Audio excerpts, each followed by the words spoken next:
Pagi, siang, sore, malam kawan. Kembali lagi bersama kami Podcast Korek Api. Kami mengorek-ngorek informasi untuk dijadikan motivasi.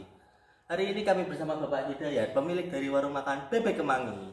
Nah, warung Bebek Kemangi adalah warung makan yang sudah berdiri sejak tahun 2017. Warung makan ini mempunyai berbagai menu seperti bebek goreng, entok goreng, ayam goreng, dan lain-lain. Warung makan ini sudah membuka berbagai cabang. Salah satunya berada di Krasa, Krian, dan ada di Kudus. Nah, sekarang kita sudah bersama dengan pemiliknya nih.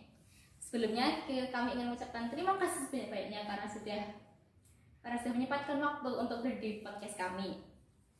Nah, sebelumnya perkenalkan dulu, nama saya Yasmin dan teman saya Dika sebagai host podcast di podcast Korek Api ini. Nah, kali ini kita sudah dengan Bapak Hidayat nih. Bapak, bagaimana kabarnya hari ini? Baik, anak-anak baik. Nah, kali ini kami akan memberikan pertanyaan yang isinya tuh ingin menanyakan proses dan sejarah akhirnya kok bagaimana sih bisa akhirnya membuat warung makan Bebek Kemangi ini gitu. Oke, ya. Jadi langsung saja. Bagaimana awalnya Bapak mempunyai ide untuk membangun usaha ini? Ya.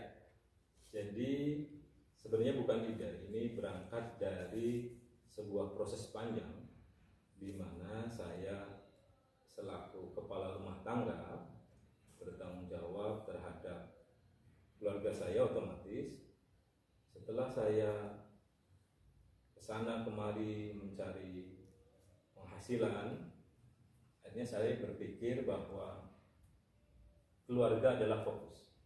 Saya harus berpikir bagaimana caranya saya tetap berpenghasilan, tapi saya tetap berada di tengah-tengah keluarga. Saya tidak perlu jauh, saya bisa setiap hari ada di rumah mengawasi tumbuh kembang anak, tapi saya juga punya penghasilan di rumah. Dari rumah saya bisa meremote usaha-usaha saya. Concern pertama, fokus pertama itu saya ingin membangun sebuah usaha seperti itu. Jadi karena berangkat dari keluarga yang selalu saya dekatkan bersama. Jadi gimana caranya saya selalu bersama keluarga? Karena selama ini saya harus keliling Nusantara untuk bekerja. Ya. Oke. Backgroundnya seperti itu. Jadi harus itu ya, ingin dekat dengan keluarga ya. Intinya fokusnya di keluarga. Oke, baik. Lalu kan akhirnya kan membuat usaha warung makan Bebek Kemangi. Nah, itu bagaimana sih Bapak akhirnya itu mengembangkan Ya, usahanya jadi sampai sekarang? sebagai pertanyaannya bagus. Sebagai mantan karyawan, saya mempunyai mindset karyawan. Itu awalnya. Saya mencoba merubah mindset saya menjadi mindset pengusaha. Di mana yang awalnya saya mencari pekerjaan, sekarang saya berusaha untuk membuka lapangan pekerjaan. Ya. Yang awalnya saya memecahkan masalah perusahaan milik orang lain, sekarang saya berlatih untuk memecahkan masalah sekecil apapun perusahaan punya saya sendiri. Nah, dari situ saya memberanikan membuka lapangan pekerjaan berupa warung, sebuah unit usaha yang kecil. Besar kecilnya bagi saya tidak ada masalah, yang penting saya sudah mencoba untuk membuka lapangan pekerjaan bagi teman-teman yang lain yang memerlukan. Awalnya seperti itu.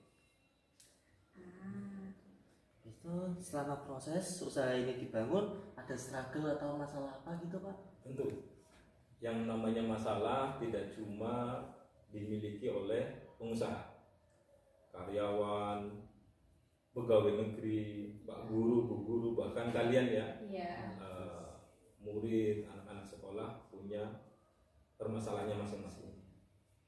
Permasalahan diciptakan untuk diselesaikan, bukan untuk ditinggalkan. Seiring berjalannya waktu, seiring dengan proses belajar, seberat apapun permasalahannya bisa kita kolek, bisa kita selesaikan satu persatu. permasalahan yang besar kita selesaikan dari yang kecil dulu, nanti yang besar akan selesai. Satu kesalahan minor akan terakumulasi, apabila terakumulasi menjadi kesalahan yang lebih besar. Makanya kita tidak bertoleransi terhadap masalah-masalah yang kecil. Kita harus selesaikan seperti itu. Khusus untuk di bidang kuliner, otomatis kita harus meng-hire, mempekerjakan teman-teman yang memang berkeahlian, mempunyai kompetensi di bidang itu. Misal tukang masak, kita mencari tukang masak yang memang dia sudah berpengalaman sebelumnya, dia mengetahui cara meracik, walaupun resep asli dari kita, tapi ketika dipegang resepnya oleh orang yang sudah terbiasa memasak, nanti hasilnya akan lebih memuaskan. Pelayanan, terus juga kasir seperti itu, kita berusaha untuk mencari yang berpengalaman di bidangnya. Seperti itu. Saya suka nih, masalah diciptakan untuk diselesaikan, bukan untuk ditinggalkan. Oke, saya catat. Nah, sebelumnya saya penasaran nih, apa sih pekerjaan yang Bapak dulu kerjain sebelum akhirnya itu bangun usaha ini? Oh iya, saya mantan karyawan.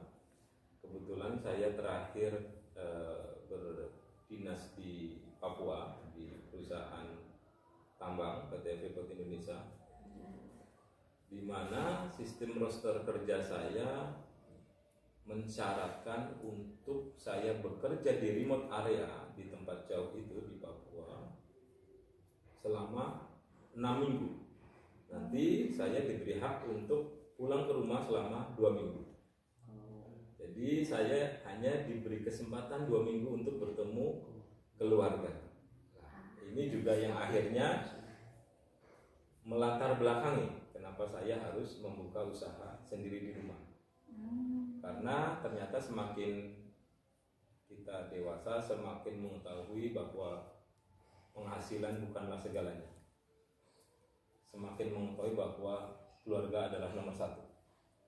Ya, sekecil apapun keluarga itu adalah berlian kita di kehidupan ini.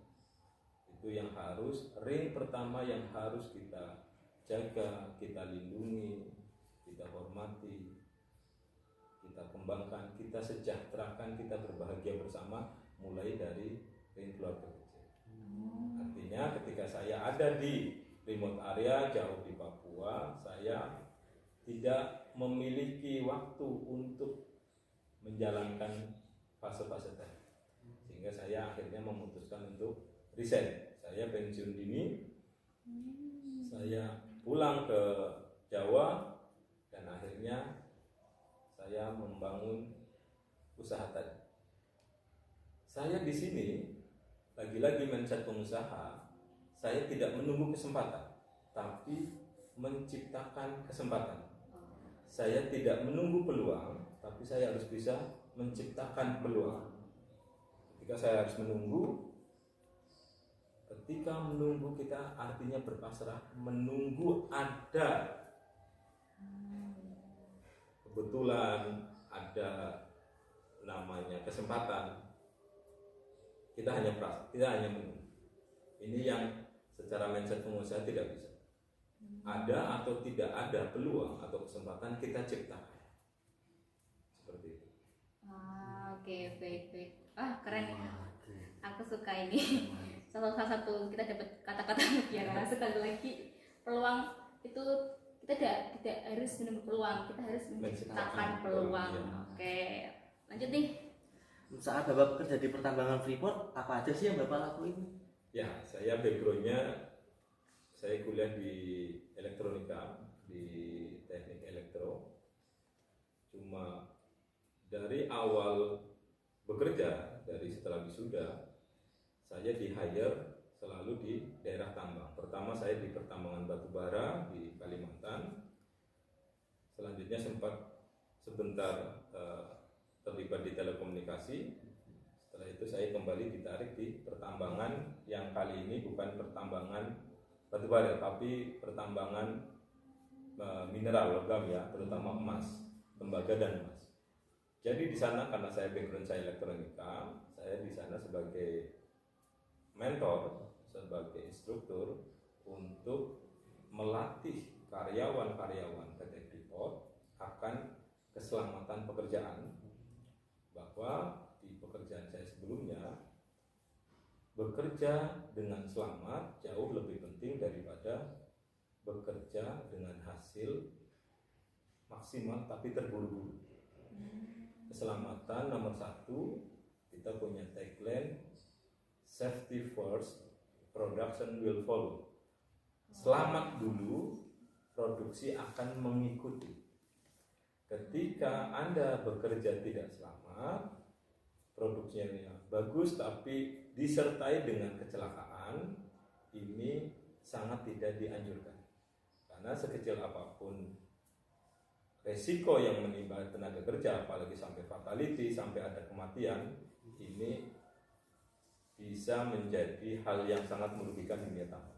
Jadi keselamatan nomor satu. Kebetulan saya di sana bekerja membidangi soal keselamatan. Jadi saya melakukan refresher ke karyawan baru, saya mengedukasi pentingnya bekerja dengan selamat. Seperti itu. Oke, safety first ya. Oke. Aduh, sebenarnya nih saya ada satu pertanyaan lagi. Tapi itu kayak sedih pas pertanyaan awal sudah terjawab. Pertanyaannya tuh kayak mengapa akhirnya meninggalkan pekerjaan di Freeport, tapi kan tadi sudah dijawab ya. Jadi langsung aja deh pertanyaan kamu. Jadi Bapak akhirnya menyesal atau tidak meninggalkan pekerjaan sebelumnya dan beralih menjadi pengusaha? Ya, ini menarik. Di kehidupan ini menurut saya tidak ada istilah atau kalimat menyesal, adanya adalah proses. Bahwa apapun yang terjadi di kehidupan sebelumnya itu adalah proses ataupun fase. Yang namanya proses, ada naik, ada yang turun. Kita tidak boleh menyesali suatu proses ketika menurun prosesnya. Karena dari proses-proses ini naik dan turun, disitulah kita ditempa untuk belajar, untuk berpengalaman, untuk menjadi lebih baik. Jadi menurut saya alangkah baiknya kita tidak perlu menyesali apapun yang terjadi sebelumnya. Jadi kita ini di bahasa agama pentingnya bersyukur terhadap setiap keadaan. Otomatis jawabannya saya tidak menyesal, karena saya juga dengan penghasilan yang sama, saya tetap bisa berkumpul dengan keluarga, saya bisa mempunyai banyak waktu untuk mendidik anak-anak saya, untuk mengarahkan mereka soal moralitas, soal etika, bahkan soal teknik-teknik dalam belajar. Ya, karena dari proses-proses sebelumnya saya berterima kasih kepada Allah, saya sampai di titik ini sekarang. Apapun fase yang saya lalui sebelumnya, saya bersyukur, saya tidak menyesal. Ya. Wah, ini satu lagi kata-kata keren nih. Kayaknya nggak usah menyesal berarti ya. Tidak, Udah yang lalu. Ya. Oke. Aduh, udah habis deh kayak pertanyaannya. Iya. Aku pengen tanya-tanya lagi tapi udah karena sudah habis pertanyaannya. Jadi kayaknya kita dapat banyak banget ilmu deh dari sini. Jadi Iya, benar lagi. Sekali lagi kami berterima kasih kepada Ya, Bapak Hidayat ya, yang sudah menemani kami ya. di podcast kali ini ya. ya itu so menurut untuk bisa ngobrol. Ya. Dan waduh ini topiknya mahal banget nih kayaknya deh. Ya, sebelum kami akhiri saya punya pantun nih. Aduh, apaan tuh? Jalan-jalan naik kereta api. Cakep. Ya, ke Pergi, Kota kan? Banyuwangi.